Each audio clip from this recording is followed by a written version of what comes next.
Good morning, everyone. It's Tracy Prachu with the Roofing Contractors Association of Washington, and we're so glad to have you here. We have Jennifer Richards here today, and she is going to be presenting competent person information that you all need to know. So I'm going to turn everything over to her right now, and she's going to be able to go through this.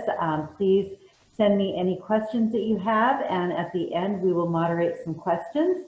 And we'll go from there. So I'm going to turn this over to you, Jennifer. Thank you, Tracy.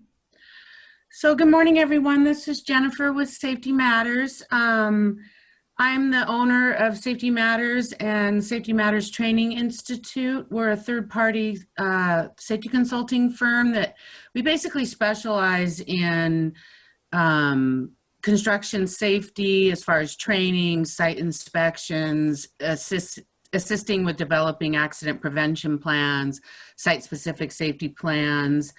We help with issues with labor and industries, accident and incident investigations, and various trainings. We do on-site trainings or trainings at our training center in South Seattle, which is basically in the Georgetown area. A little bit on my background. I worked in construction for about 12 years from 87 to 99. And then I became a safety director for a general contractor in town. And then I got into the insurance side of safety and opened Safety Matters in 2008. Last month, we did a lunch and learn on what labor and industries needs to issue a citation, with the acronym being HECK, H-E-C-K. H for hazard, E for employee exposure, C for code violation, and K for knowledge. So if you attended that, this is kind of a follow-up to that, because a couple of questions that came out of that lunch and learn was, what exactly makes a person be able to be deemed a competent person? And this comes up quite often when we do like OSHA 10 and OSHA 30 classes, and we're talking about the designation of competent person. So I'm going to go through this PowerPoint, and it's fairly short. And then, as Tracy mentioned, go ahead and take notes, and we will take questions at the end.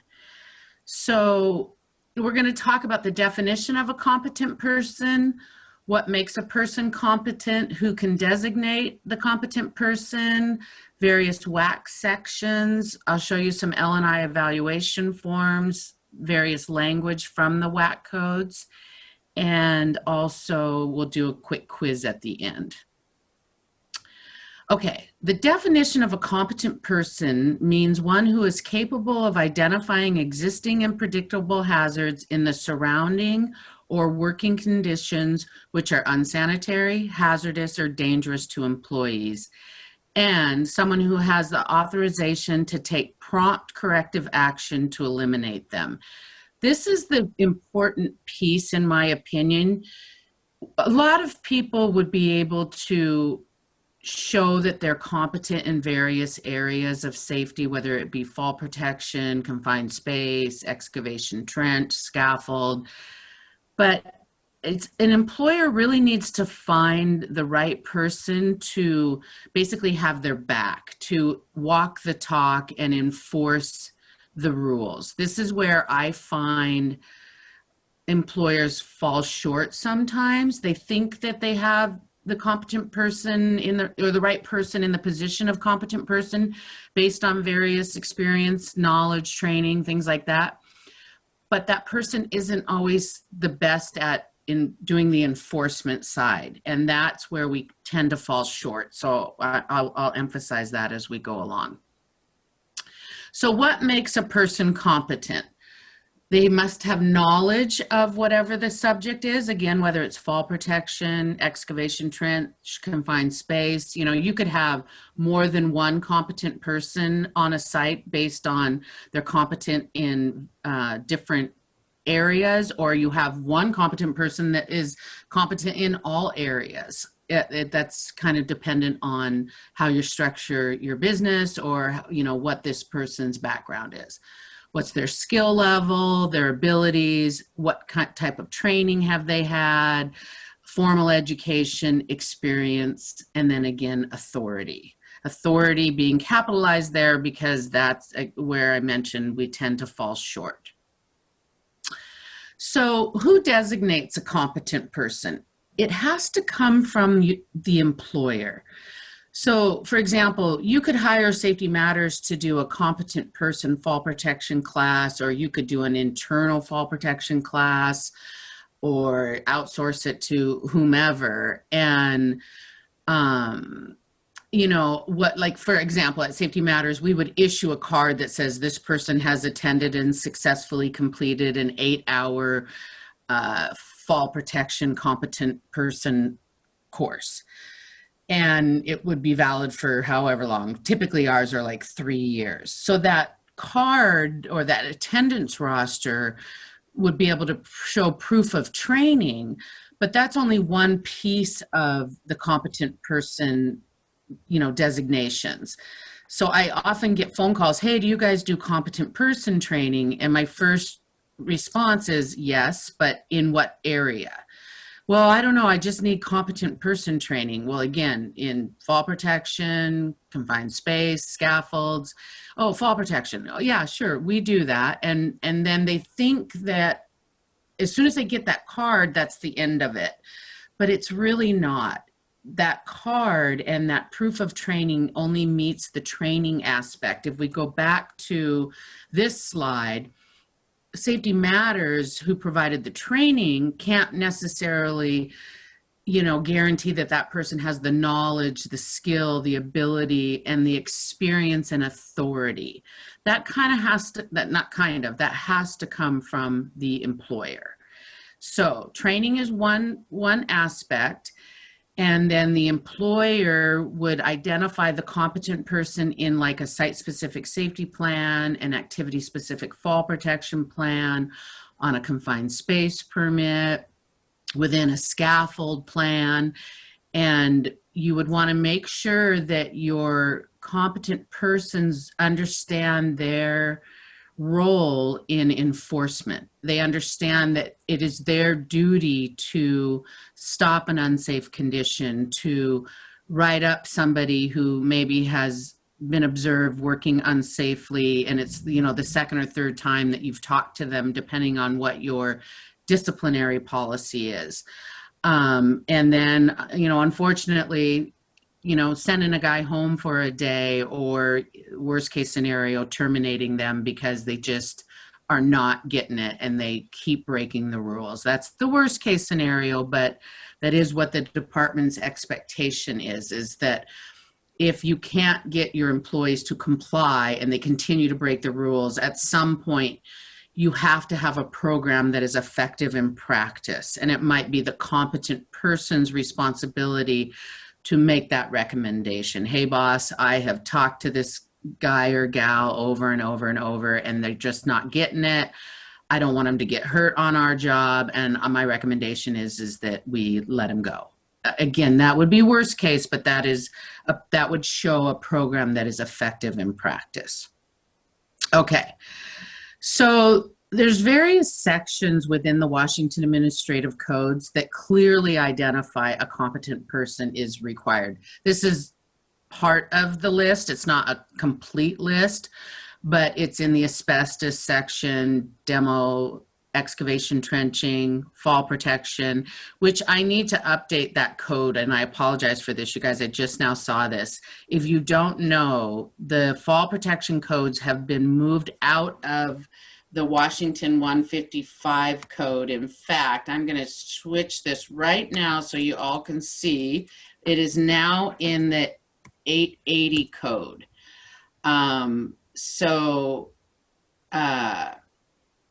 Fall protection is no longer designated between general industry or fixed industry and construction. It now falls under the core safety and health rules, WAC 296880. They call it the Unified Fall Protection Code. The beauty of this is they basically took the construction codes and made them universal across the board. So if you worked in fixed industry like manufacturing or a warehouse or something, then you would be greatly affected by the changes, because now the fixed industry companies have to adapt to the construction codes, basically. So that's the good news for construction, is there haven't been a ton of changes. There's been a few. The walking working surfaces definition has changed. Some training requirements have changed and that sort of thing. But just know that we no longer have a 155 code, which is typical of all the construction codes for fall protection. It's now 296880.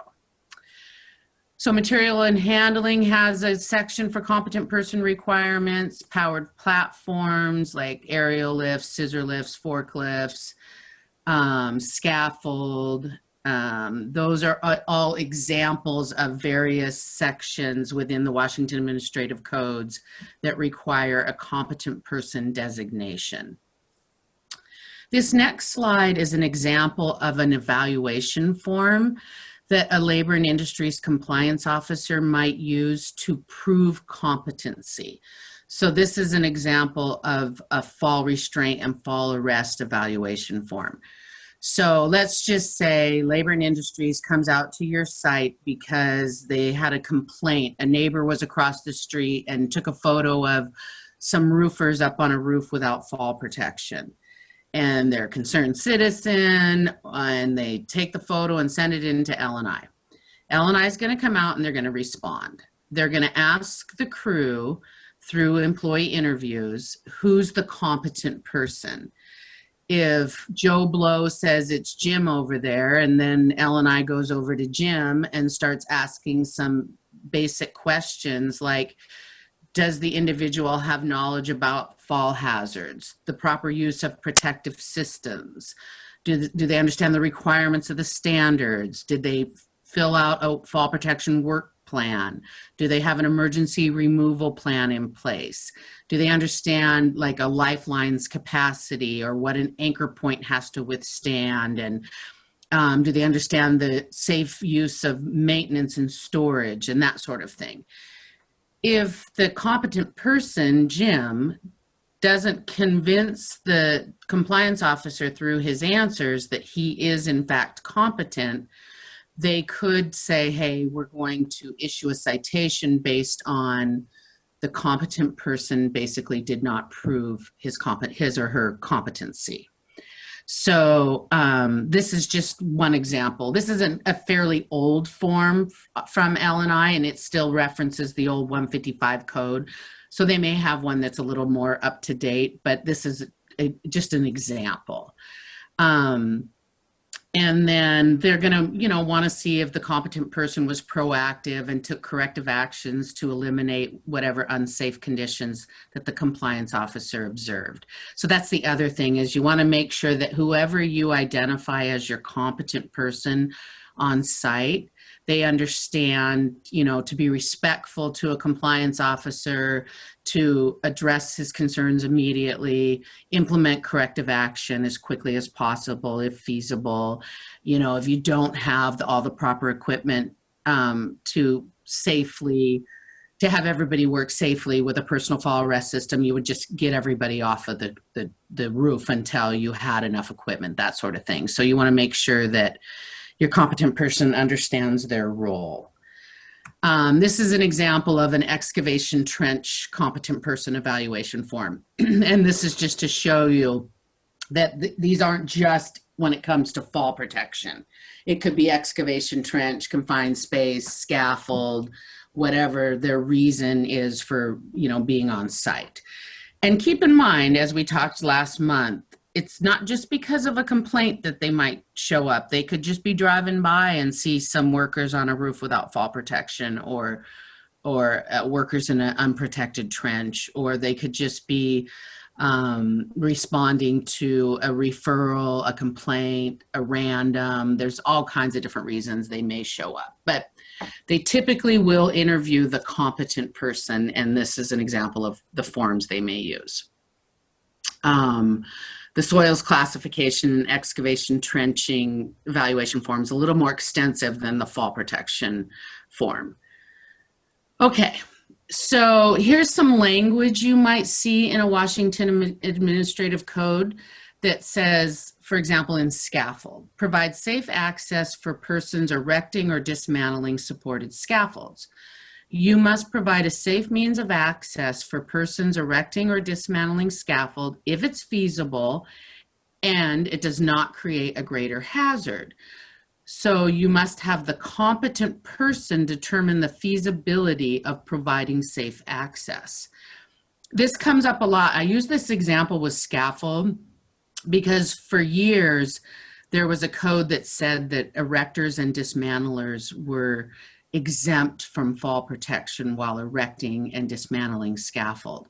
That changed quite a few years ago, but they added this exemption that if the competent person can convince the department, for lack of a better term, that it isn't feasible to be tied off or it's going to create a greater hazard, then L&I would rely on that competent person to convince them that that's the case. But honestly, guys, if you think about this, if you have a building and you're erecting scaffold around the building and it's feasible to put in a temporary anchor point, or the building already has permanent anchor points, and you could attach a vertical lifeline and a rope grab, and the workers could don a full body harness, and they could in fact be in a personal fall arrest system. It might not be convenient. It might be it might slow the work down, but it's feasible, and there is no greater hazard than falling to your death. So you would have a hard time convincing labor and industries that it isn't feasible. But what would be the flip side of that is if you were erecting shoring for like a post-tension slab or something, concrete slab, and there isn't a building to attach an anchor point to, and you can't tie off to the shoring, and it isn't feasible, or it could create a greater hazard, you could write up in a job hazard analysis or a daily pre-task plan or a fall protection plan, somehow document that, hey, it's not feasible, or it creates a greater hazard. But if you're going to go that route, you want to make sure that you document why you've determined that it isn't feasible. Don't just make that assumption. Everything should be documented so that if you do get a visit from labor and industries, you have documentation to back up how you substantiated, your decision. And that would typically come from whoever you designated as your competent person. General training. So make sure employees are trained by a competent person. So this is an example for training employees who operate powered platforms. So like aerial lifts, scissor lifts, bucket trucks, things like that. And that they were trained by a competent person who covers all of the required training elements. I just recently copied and pasted the new training requirements out of the 880 Unified Fall Protection Code. That's where there have been some changes. And so if you're not familiar with that, you'll want to go to the 880 codes. I think I may have sent the new codes to Tracy. If I didn't, I will, and I'll circle back with Tracy at the end of this, and we can get that new code out onto the RCAW website if it's not already on there. For some reason, I feel like it is. But it's real important, guys, that you get familiar with the new code, especially with there's a few changes in the training requirements. And so that's just another example of where the competent person language comes up in WAC codes. Typically, everybody has to be trained by a competent person. That's not to say that you have to do training with a third-party consultant like Safety Matters. Of course, I hope you all would want to, but you can always train internally, guys. I stress this, and I know some people would say, oh, you're giving away your bread and butter, but honestly, if you have a really good, experienced foreman or lead or superintendent or safety director or safety manager, that, you know, would do a good job representing your company and providing in-house training. There isn't anybody better to present your trainings than somebody who lives it, breathes it, enforces it, you know, and don't be shy about taking on that. A lot of people, I think, feel like L&I or Labor and Industries prefers to see like a third party, but that's not necessarily true. I think oftentimes the crew leaders, especially when we're talking about site-specific type training, because you've introduced a new scaffold system or a new type of personal fall arrest system, or it's just a unique situation. Site-specific training often is presented and well received if it's somebody who's in charge. So that's always an option. And we offer several train the trainer courses as well, if that's something that you might be interested in. Okay, so what makes a competent person competent? Training, knowledge, experience, or authority, or all of the above? Answer, all of the above. Who designates a competent person? Your parents, your spouse, Labor and Industries, or your employer? Answer, your employer. And then the competent person must be a supervisor and or foreman. This is actually false. You don't have to put more responsibility on your supervisors and foremen as being the designated competent person to enforce safety. It's not that I don't think they're the right choice, but sometimes they have so much going on that it might be better suited for a lead, or, you know, just somebody else who has shown interest in safety, or, walks with authority and presents with authority and shows a passion for enforcing safety and health out on the job. It does not have to be a supervisor or a foreman. And that's it. That's it. Questions? There, I'm back.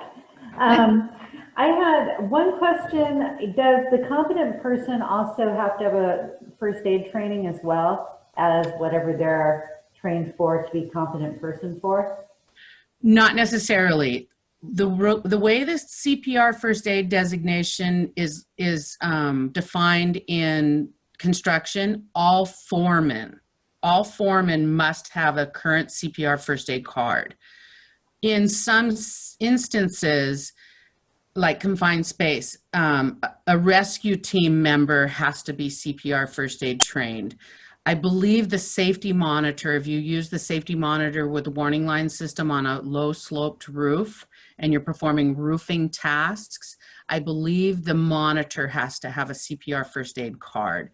But I don't think, as far as fall protection, it's defined that the competent person has to have a current CPR first aid card, but the foreman does. Okay. And then I had a question if we could get a copy of the slides, which yes, I have them and I will send them out to everyone after.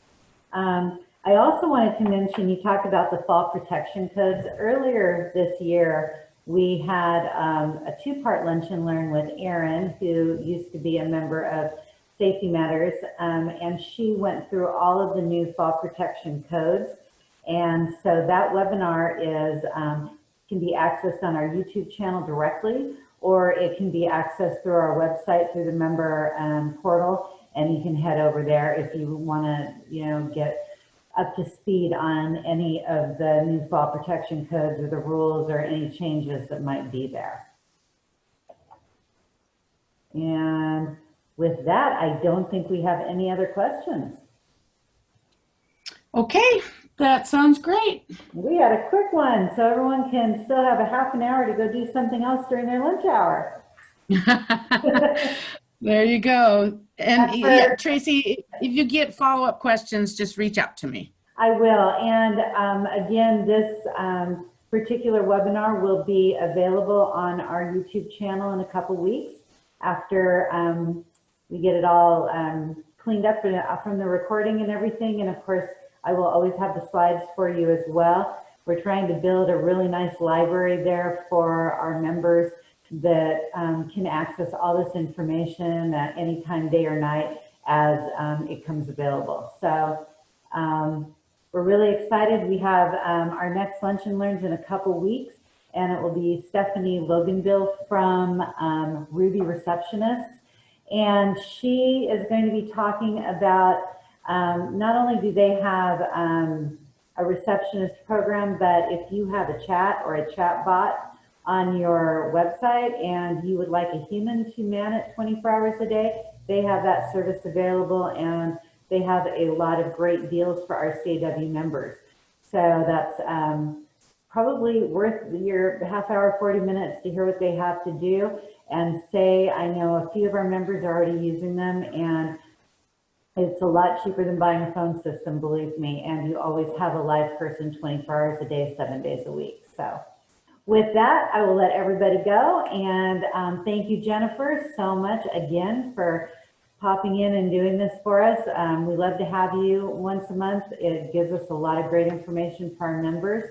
And if any of you need safety training, please do call Safety Matters Training Institute, and Jennifer will be happy to help you with that. So with that, that's it. Thank you. And have a wonderful day, everyone. Bye-bye. Bye.